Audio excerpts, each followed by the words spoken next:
This is Keep the Faith Ministry News. I'm Hal Mayer. This is written by Callista Gingrich, Ambassador to the Vatican.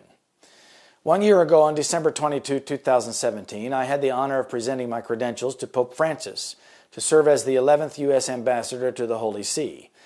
It has been a privilege to serve in this important role. The United States and the Holy See share one of the most consequential diplomatic relationships in our world today. Our partnership, built on a strong foundation of trust and mutual respect, has advanced peace, prosperity, and freedom. Over the last year, the U.S. Embassy to the Holy See has worked closely with the Vatican on a number of critical global issues, including religious freedom and human trafficking. Protecting the universal right of religious freedom is one of the priorities of our diplomatic relationship with the Holy See. In June, the U.S. Embassy to the Holy See hosted a symposium on religious freedom, at the first ever ministerial to advance religious freedom in Washington, D.C.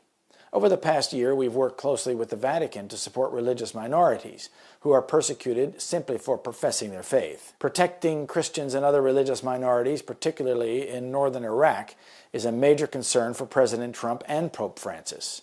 Tens of thousands of Christians have fled their ancestral homelands, as millions face pressures from violent extremist groups. In October, the U.S. government announced $178 million in additional foreign assistance to support ethnic and religious minorities in Iraq, bringing the total amount to $300 million since 2017.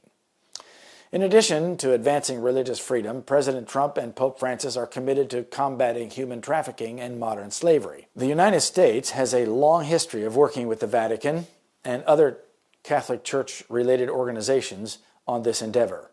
These efforts have been emboldened under President Trump's leadership.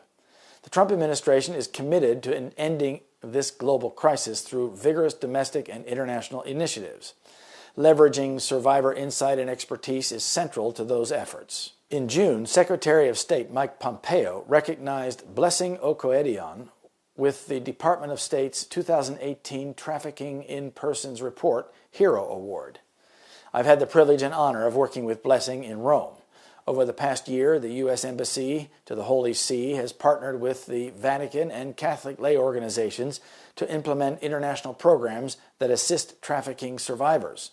Grant programs provided by our embassy have funded anti-trafficking training programs for Catholic nuns in 36 countries.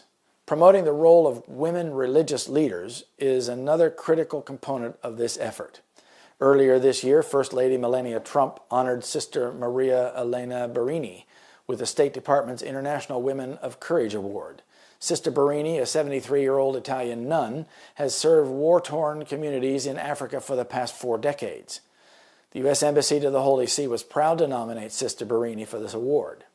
Of course, the fight against human trafficking and the advancement of religious freedom are just 2 of the many areas of cooperation between the United States and the Holy See.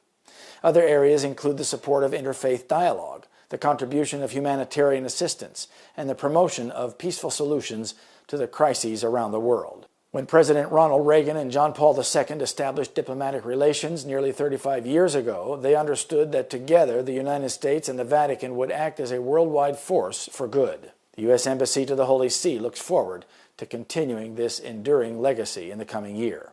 Callista is a Roman Catholic who is helping Protestant America to become even more friendly and collaborative with the Vatican.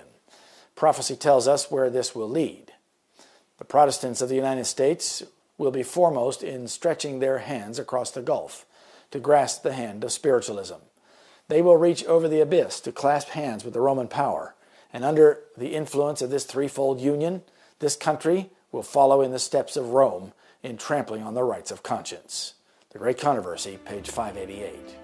This is Keep the Faith Ministry News. Thank you for watching.